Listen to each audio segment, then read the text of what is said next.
मध्य प्रदेश में अभी ओबीसी आरक्षण का मसला सुलझा नहीं था कि अब एक और नया आरक्षण से जुड़ा हुआ विवाद खड़ा होता दिखाई दे रहा है।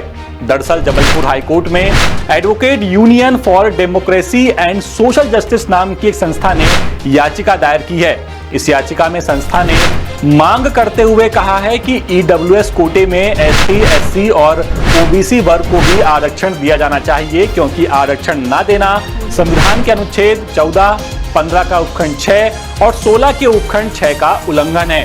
इतना ही नहीं, इस संस्था ने यह भी तर्क दिया कि सुप्रीम कोर्ट के आदेश के बाद भी मध्य प्रदेश सरकार जो ईडब्ल्यूएस आरक्षण नीति चला रही है वो संविधान के खिलाफ है।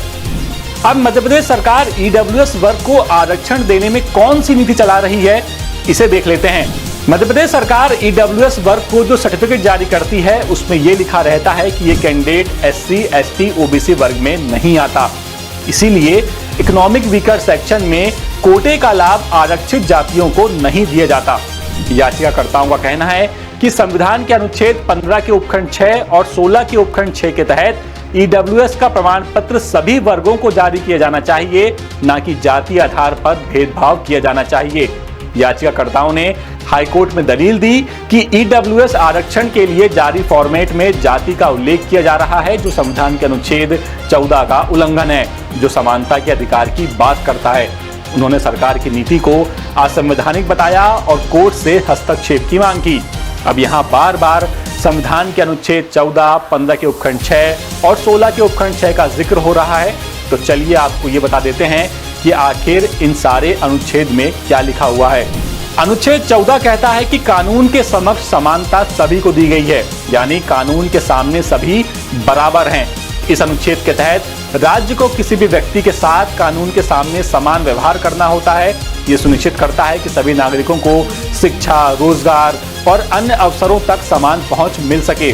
अनुच्छेद 15 का उपखंड 6 ये कहता है कि आर्थिक रूप से कमजोर वर्गों यानी ईडब्ल्यूएस के लिए नौकरियों और शैक्षणिक संस्थानों में प्रवेश के लिए आरक्षण की व्यवस्था की जाती है। ये व्यवस्था मौजूदा आरक्षण के अलावा लागू होती है। अनुच्छेद 16 का उपखंड 6 अनुच्छेद 16 के उपखंड 6 के मुताबिक राज्य को देश के आर्थिक रूप से कमजोर वर्गों यानी ईडब्ल्यूएस के लिए सरकारी नौकरियों में आरक्षण के प्रावधान का अधिकार है। ये सभी नागरिकों को सरकारी नौकरियों में समान अवसर की गारंटी देता है। जब ये मामला हाईकोर्ट में गया तो हाईकोर्ट को भी मामले को समझने में थोड़ी मुश्किल हुई। बेंच ने याचिकाकर्ताओं से सवाल किया कि आप आरक्षित वर्ग की ओर से पैरवी कर रहे हैं या अनारक्षित वर्ग की ओर से, क्योंकि अगर आप आरक्षित वर्ग के कोटे से 10% ईडब्ल्यूएस की मांग कर रहे हैं तो इससे आरक्षित कोटा और कम हो जाएगा। जिस पर याचिकाकर्ताओं ने कहा कि वो आरक्षित वर्ग से नहीं बल्कि ईडब्ल्यूएस कैटेगरी से ही आरक्षित वर्ग के अभ्यर्थियों के लिए रिजर्वेशन मांग रहे हैं। इस पूरे मामले पर सरकार की ओर से कहा गया कि ईडब्ल्यूएस आरक्षण के मामले में सुप्रीम कोर्ट की 5 जजों की संवैधानिक पीठ अपना फैसला सुना चुकी है। 3-2 के अनुपात में अपने फैसले में सुप्रीम कोर्ट ने ईडब्ल्यूएस आरक्षण को सही माना था और कहा था कि 10% आरक्षण में एससी, एसटी और ओबीसी कोटा तय करने की जरूरत नहीं है, क्योंकि ये वर्ग पहले से आरक्षण का लाभ ले रहा है। हालांकि याचिकाकर्ताओं के वकील ने बताया कि वो फैसला संविधान के 103वें संशोधन की वैधता से जुड़ा हुआ था, लेकिन इस याचिका में जो मुद्दे उठाए गए हैं उन पर सुप्रीम कोर्ट में कोई विचार नहीं किया गया था। इसके बाद सरकार की ओर से पेश अधिवक्ता ने जवाब देने के लिए समय मांग लिया और अब इस पूरे मामले की अगली सुनवाई 4 नवंबर को होगी। याचिकाकर्ता तो 4 दूसरी याचिकाओं को भी इसी याचिका के साथ जोड़कर सुनवाई चाहते थे, जो कि अलग अलग भर्तियों से जुड़ी हुई थी, लेकिन हाईकोर्ट ने ऐसा करने से मना कर दिया। यानी अब एक बार फिर से आरक्षण को लेकर बहस तेज होने वाली है। एक बार फिर से एक नया मामला हाईकोर्ट पहुंचा है और अब इंतजार सरकार के जवाब का है।